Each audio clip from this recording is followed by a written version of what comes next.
Hey, what's up? This is Cece from Black Veil Brides.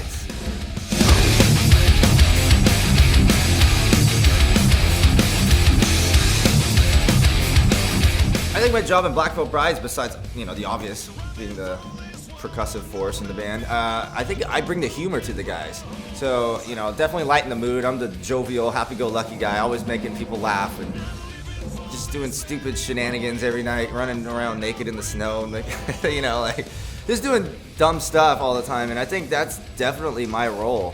We have different characteristics with, everybody else, like the sexy one, the leader, and all that stuff. And I think I'm more of the class clown, if you will, out of the band, making everybody laugh and having a good time, screaming when I'm drunk and doing all that stuff. It's kind of natural, to be honest. I don't feel like I have to do that by any means. I just feel like that's my natural personality, and I think everyone has their own unique personality in the band. And it's not like it's a needed thing. It's not like the band would crumble without humor and laughter. But it's definitely who I am, and it lightens the mood. And it's great, but sometimes it sucks because anytime anyone wants to go out, I'm the go-to guy. So it's like every single night, it's like, Cece, what are you doing? And, oh man, I just went out last night. Well, you got to come out again tonight, And so it's like I'm always requested to go out and hang out with the dudes, which I'm okay with. But if we go out drinking and then you do that like 3 days in a row, by the third day, I'm kind of out of jokes and stuff. So. No, I don't know any jokes. See, that's the thing, is I just act like a jackass and everyone laughs. I'm just like the clown. So, yeah, I really don't. There's one joke that I remember. I can't even say it right. I'm going to butcher it. My tour manager told me like 3 years ago when I was drunk, and I remember this one for some reason. I can't even say it, man. Pirate walks into a bar. He's got a steering wheel on his crotch, and the bartender goes, "Hey, man, what's that wheel for?" The pirate goes, it's for driving me nuts." It's the stupidest jokes.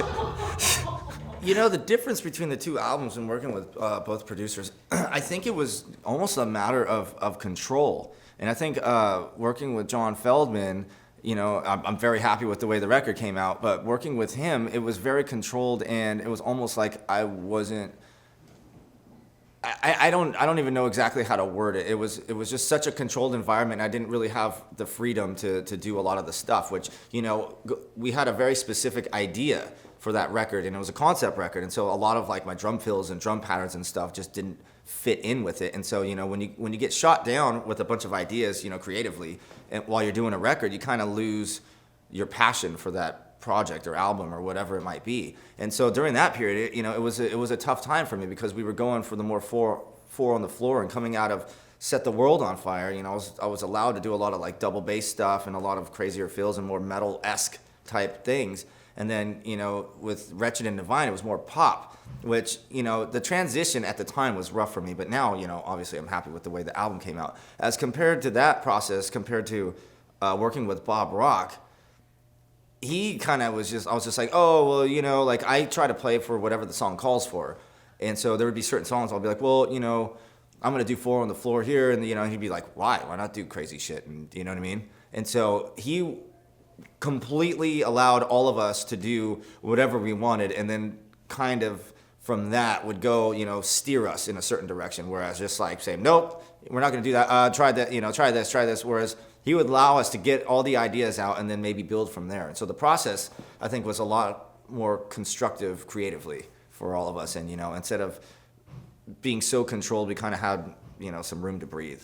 I think it was just, as far as material on this record compared to the other records, I think it was just allowing to do stuff, having the songs with the double kick and, having the heavier, almost metal sounding songs. And then also on the same record, having the almost melancholy ballads. I mean, I think that's what every good album should have. It should take you on a, like a roller coaster of emotion, and you could relate to a certain song, when you're depressed or, you're going through some heartbreak or trials and tribulations, and then you could have that ass kicker song when you're in traffic on the 101 and, you're sitting there for 2 hours. That's just an LA thing. I don't even know how traffic is out here.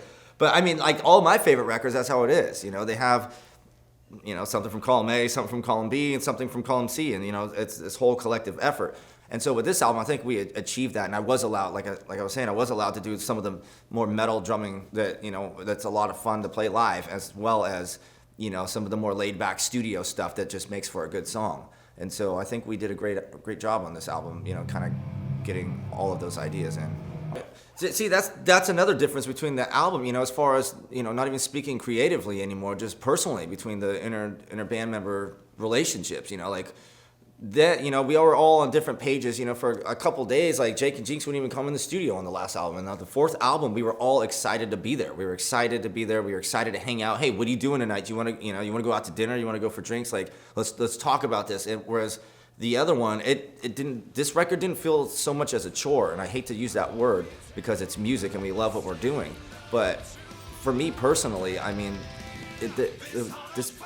the vibe on this record is leaps and bounds beyond any other record. Like, we're all getting along as best friends again. We're instead of like hanging out with other friends, we're calling each other, and then we'll be out and talking ideas about, whatever stage setups or, songs or set lists that we were gonna play live, on tour. I think Andy's range definitely grew dramatically. I mean, I definitely see him, we have some screaming on this album and we have some higher notes, and I think we went from, I don't know, I just think he has a bigger range, and I think, like most improved player, it would probably be Andy, because not that he was bad on any other album, and I think he was incredible, but I mean, he definitely has increased his range, and Bob did a good job of pushing him this record, and so he used some different recording techniques as far as wearing in-ear monitors in the studio. He had speakers that they did on the Black album, so he got more of a live environment, got, maybe it got some adrenaline flowing and making him take some good takes, so I think that he definitely improved, and I think it shows on the album. Hey, what's up? This is Cece from Black Veil Brides. Thank you so much for the interview, AP. We are on the cover of issue number 317, so go pick that up now.